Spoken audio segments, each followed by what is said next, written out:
All right, so this is a quick video demonstrating the direct analysis method implementation using RISA 3D.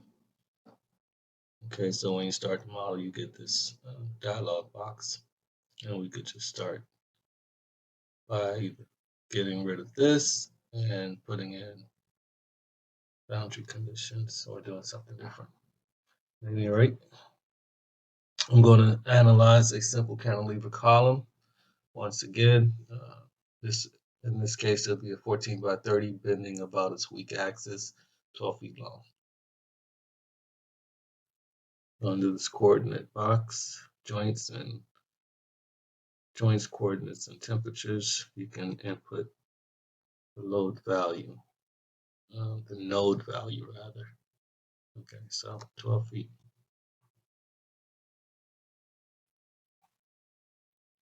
Draw members.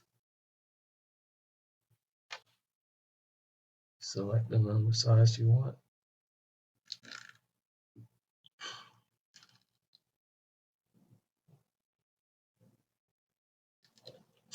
Make sure when you draw in this member that you use the correct type.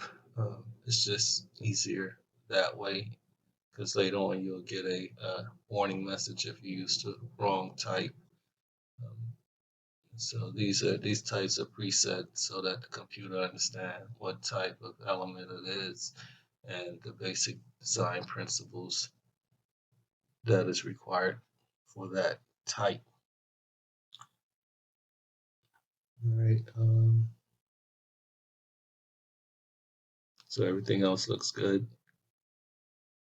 I'll just apply, draw point to point.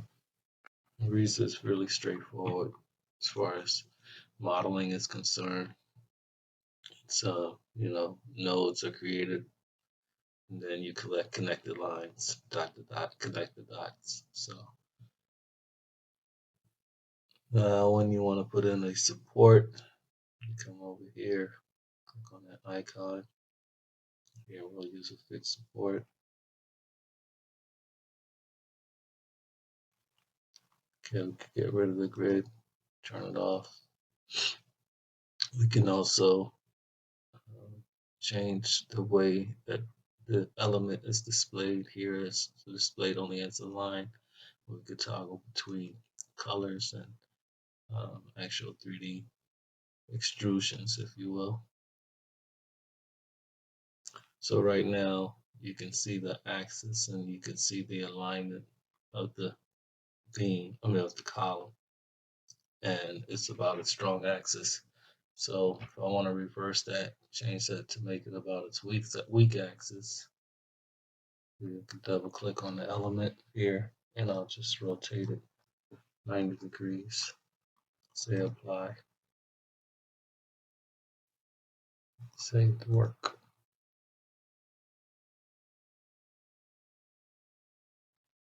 I'll go ahead and save it on my hard drive, my E drive in this case.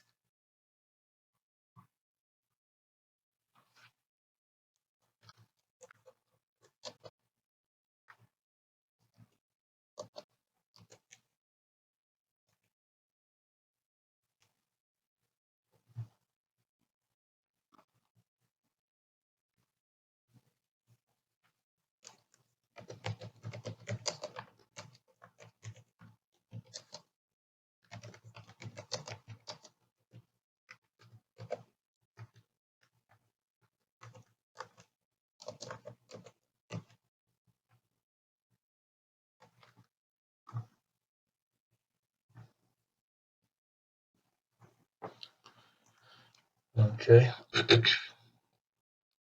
Come in here and just put in the load. In our load case, we can put in vertical and horizontal separately. So I'll just say vert load actually.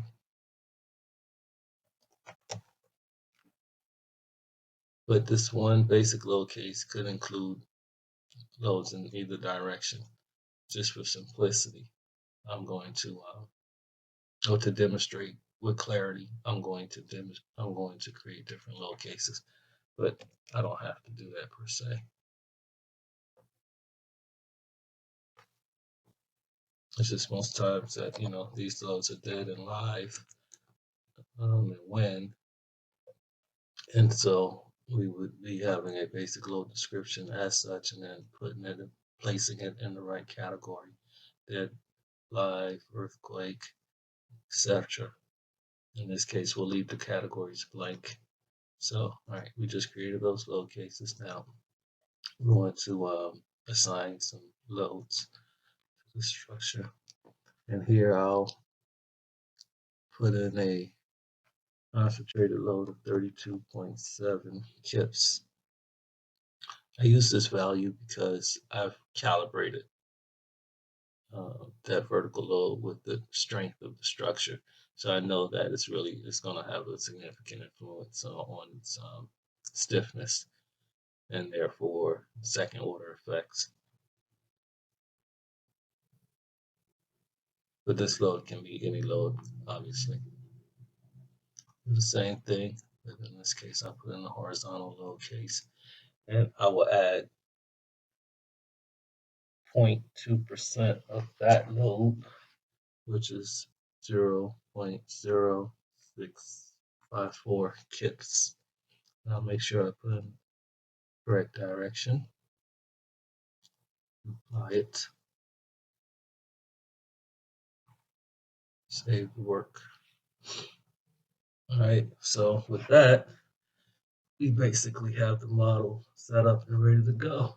That was very easy compared to all the other steps that's involved in the software like STAT or SAP 2000. And I would say that in terms of ease of use, RISA is very straightforward. Um, STAT is extremely uh, involved, unnecessarily complicated, if you ask me. And SAP 2000 is also pretty straightforward, but it doesn't allow you to put in joint coordinates directly, which is kind of annoying. But nonetheless, it's really useful, extremely useful, very straightforward. One of my favorite softwares, just as well. But I would definitely say, as far as ease of use and the interface, RISA is very straightforward. So much so that it might think that it's not doing the right thing, but it is. Let's save that. Now, the direct analysis is implemented under the global model settings dialog box. Um, Under solutions, of course, these number of sections that you're looking at in the member, all these can be explained, but they're through the help menu. But these are not necessarily um, sections in terms of internal division of the element during analysis, creating nodes during the analysis. This is more of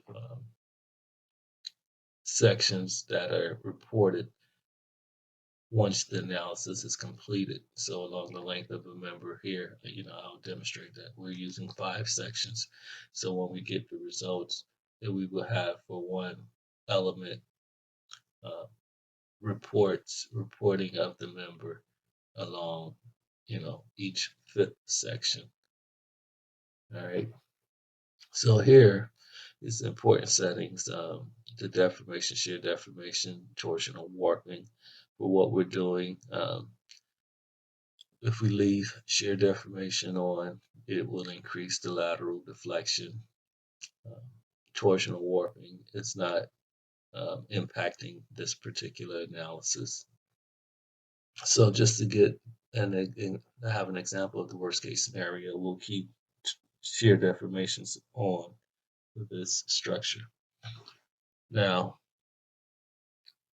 as far as the P delta is concerned, you don't really see. I mean, we have this information right here, but there's not a clear dialog box that's telling you where P delta is hidden as far as its convergence.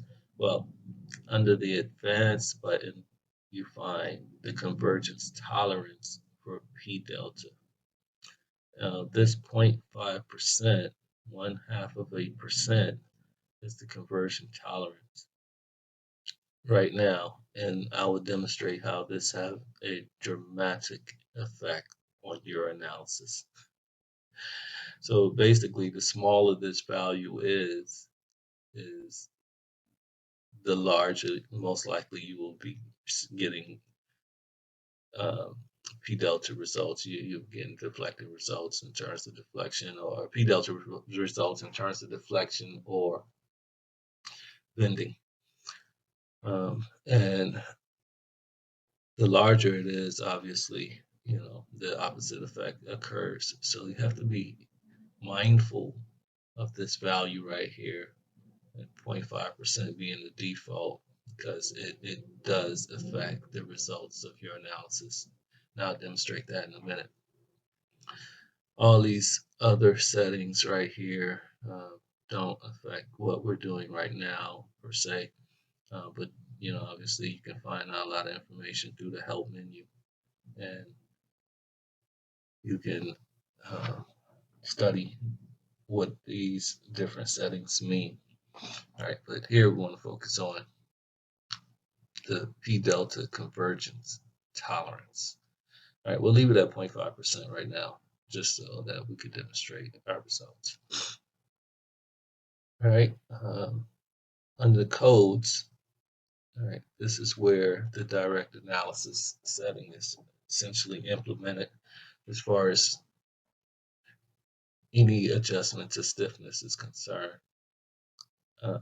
So our elements here, we're saying yes, we want to adjust it, or yes, use tau equal to 1.0, or no, adjustments are required whatsoever. And that obviously under no, that would be using another method of analysis, first order linear elastic analysis in this case, or you would have to modify it directly. But here's the setting. So basically, it's either yes, we're going to iterate on tau, or no, we don't need to iterate on tau. In this case, I know we don't need to iterate on tau, but I'll set it as yes, so that we can still get the results to see what this thing says regarding tau. All right. And that's the setting for our HR still. HR stands for hot roll. Other things here are connection designs and cold form steel, concrete, wood, masonry, aluminum, stainless steel. So depends on what type of material you were using, you would modify these settings accordingly. So that's really it. Concrete tab and then seismic tab. Seismic is not applicable to what we're doing right now. We'll have to worry about it, but this is very informative and useful. Tab dialog box. This is deceptively simple. So it's very good to use, and it's real compact. It's very powerful.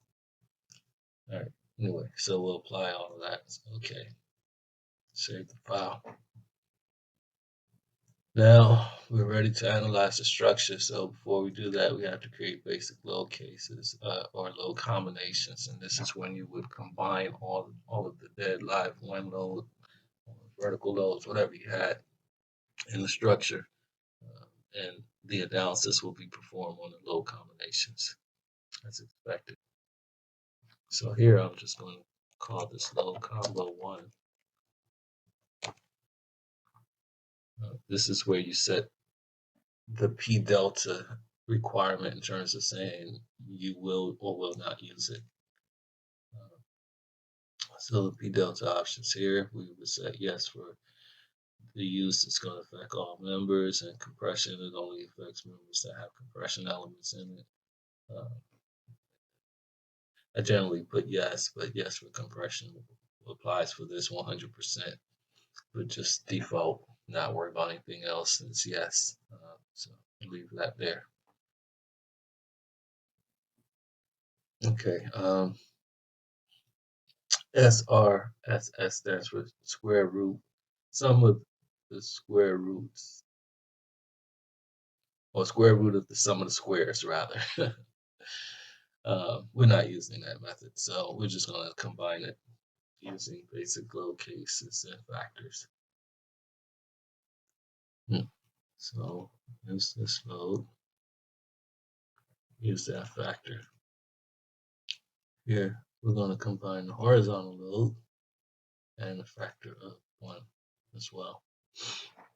Okay, but here, obviously, we will have different load case and load factor that correspond to the building code that we're using, or the standard that we're using for load combinations.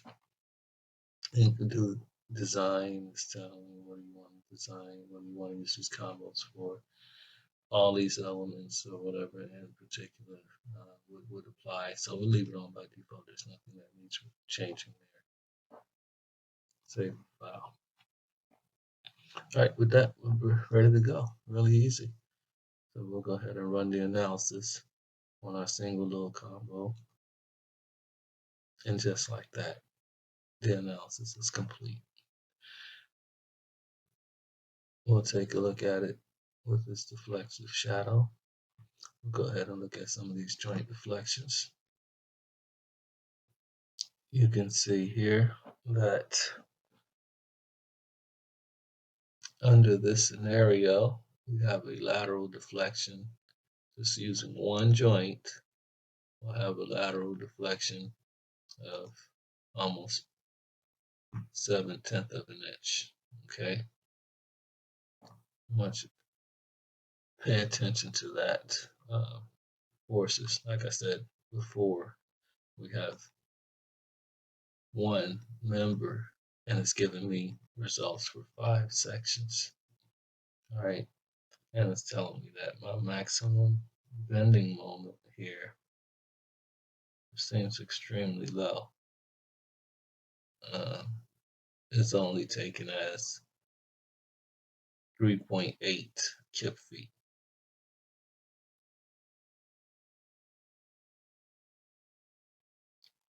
All right, these are the combined maximums, all the values,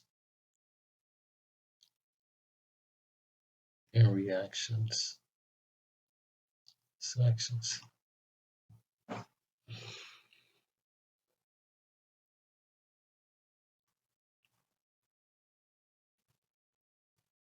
Now look at the design results.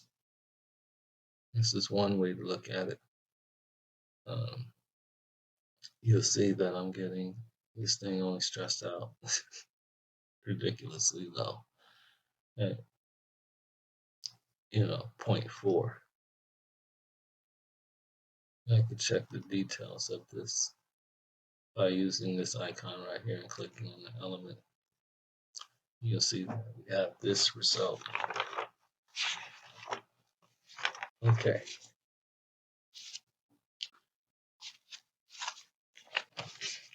Now, let's see what happens when we modify this member a little bit. So keep in mind, at this value right now, we have a deflection of only 0.7 of an inch. 0.7, I'm sorry, yeah, of an inch. And a low bending moment of about 4 kips per feet. So you might think that this element is good, everything's fine. Well, what happens, first of all, let's check out the effects if we modify our solution, our convergence, and make that 0.01, or just 0.1 for now. Hit apply. Hit OK, hit apply. That's going to modify my results. Yes, no problem. Go ahead and run the solution. Now, you see when I decreased that convergence, well, this deflection actually converged on 0.7 here. Before it was, to be technical, about 0.69. And then so also our bending moment slightly increased. So what happens if I take the same element and make it 0.01% and say okay, apply. And I run this analysis. As I said, it's going to modify this a little bit. Here, it didn't make much of a difference because it's only one element. Now, so let's say I take this element and I break it up a little bit. Okay, so I'm going to split this member, and I just want to split it into a certain number of pieces. Instead of actually splitting the physical member, I'm just going to add the joint to the physical member. The physical member is defined as basically its connecting points uh, from one node to another node, its actual length, how it's going to physically be in terms of a structural element within a frame. So I'm going to split this into a few more pieces. So what happens if let's start off by splitting this into, just to get to the nitty gritty, I'll split it by, well, 4 first. All right. Click on the element, split it into 4.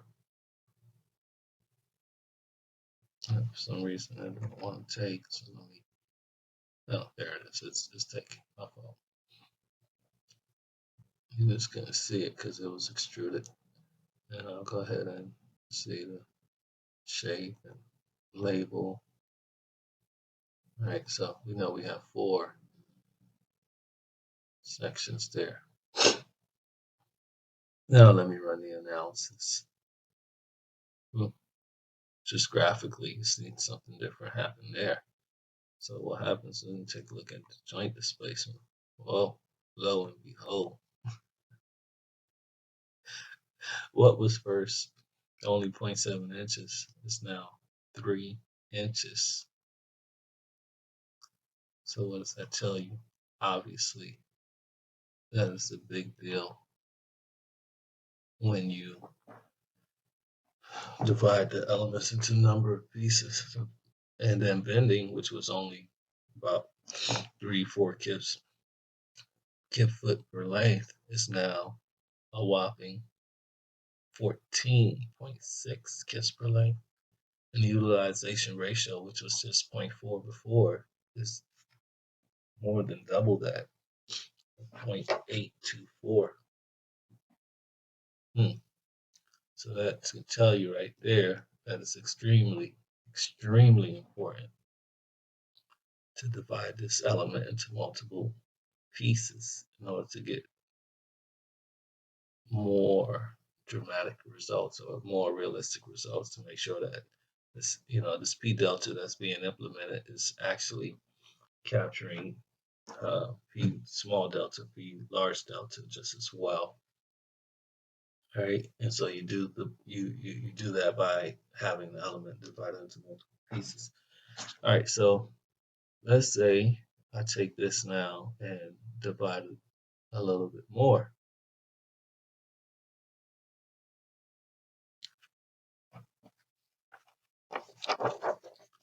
And I'll go ahead and stop at 16, but just to demonstrate the point, I'll go ahead and divide it just a little bit more to each one of these things. Apply.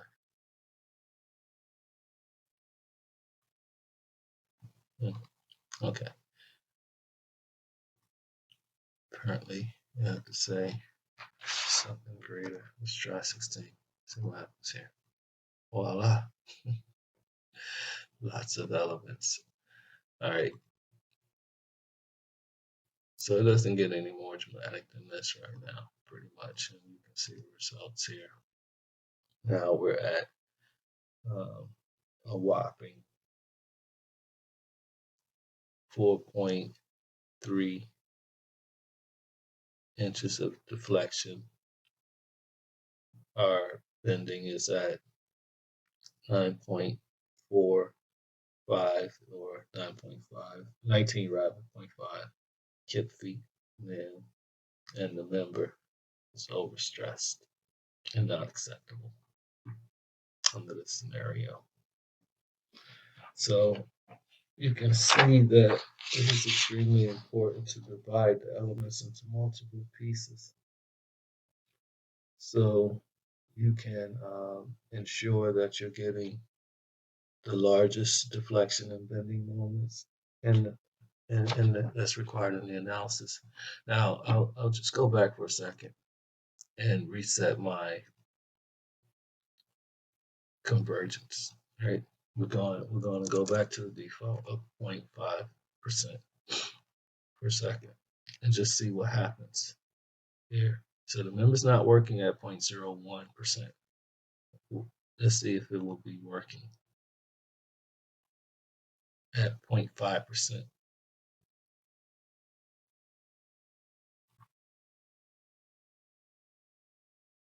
And the code would say that it's working here at this value.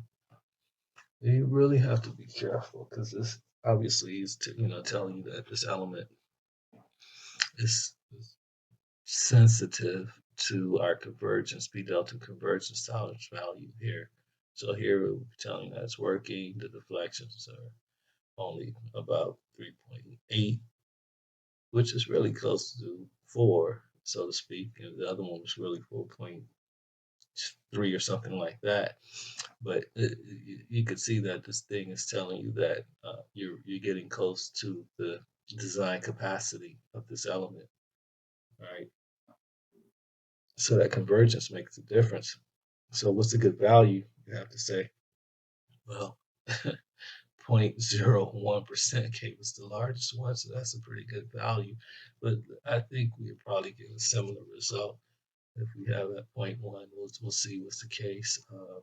You could see that we'll be closer to overstressing this element if it doesn't already register overstress at this value. Yeah, it's pretty close. So this will tell you that you're getting very close to the capacity. And it's essentially at 1 right here. It's less than 1. 1 is actually acceptable. So we tend to basically stop at 0.99. That's fine enough. That's essentially 1. And like I said, if I do this analysis and, anytime you use the software, I like 0.01% for the convergence tolerance. I'm extremely conservative. I try to be conservative in my structural design because obviously things change and you also are kidding yourself if you really think that you understand the forces that are going to be on the structure and also the material that's shipped out there and the construction. If you think that everything's going to fall in line perfectly, then you're misleading yourself. So I tend to be on the conservative side when it comes to crucial elements. And one cantilever column, any columns are crucial. Columns, beams, and braces, anything that is there to support the lateral force resisting system. That's pretty crucial. Um, so this would be my final kind of take on things regarding this. So you'll see again we have like 4.3 and about 19.5. And again, how do we know that we're right within this analysis? Well, we compare it with other software and see what the results are in those other softwares. And I've done that for stat. So we'll pull up stat real quick. Not stat, I'm sorry, SAP 2000. And pull up this model.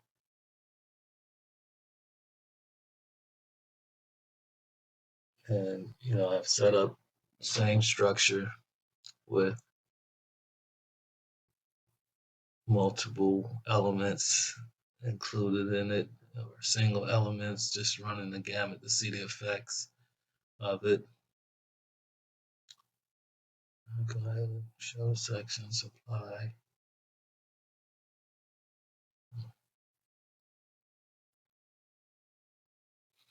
All right.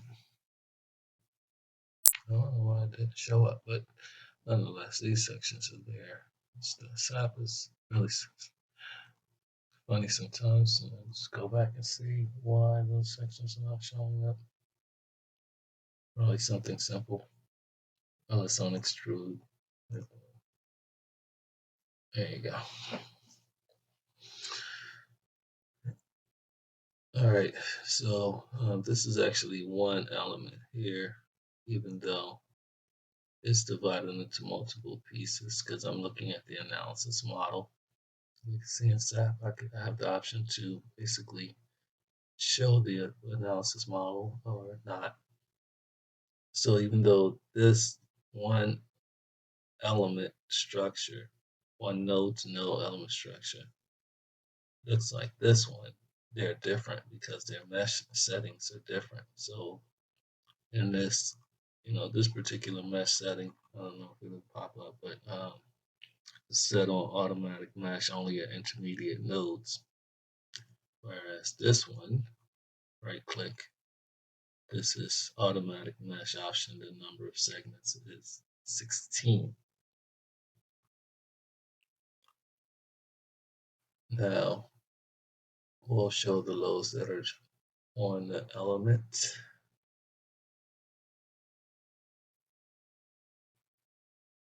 We'll show our load system apply.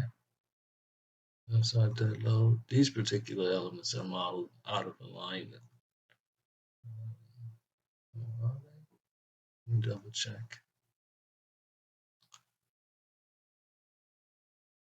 No, they're not, but they 3D. Okay, so this one has the lateral load included in this analysis. Some of them are modeled out of alignment.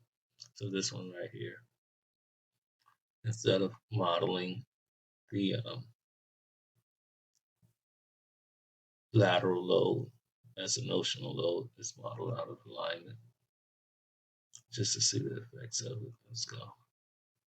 Here we go. In location, you can see that it has this 0.288 value. Whenever, and this would be something similar with this 0.288 value. This x coordinates just as location at the top. So 216.288. This one right here come on the bottom. This would just be 216, right? Okay, so this is modeling the imperfection directly. This one right here, this element right here, is with the lateral load applied. And I did that so I can compare the results and see if it mattered if I had a lateral load on it or if I modeled the imperfection directly. The code normally tells you to basically put the notional load on it, but it also is implying, it's telling you that it's acceptable to model the imperfection geometrically just as well. Anyway, run the analysis. And again, it's that as far as doing design work, when you use the allowable strength design method and the direct analysis method, the analysis must be carried out at 1.6 times the allowable strength design combination, and the results are then divided by 1.6, and it's done like that so that the analysis is performed at the strength level of your load forces in your element. So it has to be at the strength level. So that's calibrated basically with LRFD, and the number that they decided to use is 1.6 times allowable strength design combination. Again, the results that are used for design are divided by that one, divided by 1.6. So the formula would be 1.6 times ASD divided by 1.6, and that would be the results that you receive that you use for your analysis. RISA takes care of all of that internally, so you don't even have to worry about it. All you have to do is say, I'm using AXD. All right, so let's compare. Go ahead and take a look at this thing in the XZ plane. This is the dead load deflection that's being shown here. I want to look at my ASD combination of vertical and horizontal loads. You can see, I take a look at it, right click, there you have it, 4.4, which is pretty close to what we had in the RISA analysis for this element, for this particular element. This one also 4.4. Again, this is the one that's modeled with the imperfection versus notional loads, and the results are the same. It's 100% calibrated, so you don't have to worry about it. All right, let's take a look and see what we have for our bending about the weak axis. That's M22 here. We apply it. So take a look at the values from the diagram, and we're coming up with the same values for both of these models. We'll just focus on one, and that's 240.8 kip inches. I'll change it to kip feet so we can compare. And there you have it. It's 20. RISA gave us about 20, 19.5. And we'll go ahead and run the design on it. You can see that this member is showing that it's overstressed. Let's take a look and see its actual interaction equation ratio. We could do that by going to design, essentially, and display design information. Show ratios above 0, and I'm telling you, here it's showing that's 1.04. So depending on how you divide it up in different elements, you'll see those results. And this is just an example of the progression of what will happen.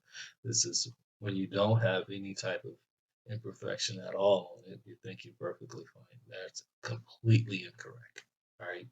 Can't leave a column with just a compression load modeled straight up and down, and run a second order analysis on it. It doesn't exhibit any bending whatsoever, and the results are wrong. All right. So you don't design it like that. With the allowable stress design method, you will have to use the effective length method and reduce the capacity dramatically. All right, so different elements in terms of their behavior. This is just with one element in the imperfection model. It's already at 0.9. You take that a step further and divide it into multiple elements during analysis, and you can see the results. All right, so with that, we'll go back to RISA. We'll close this, and that is the end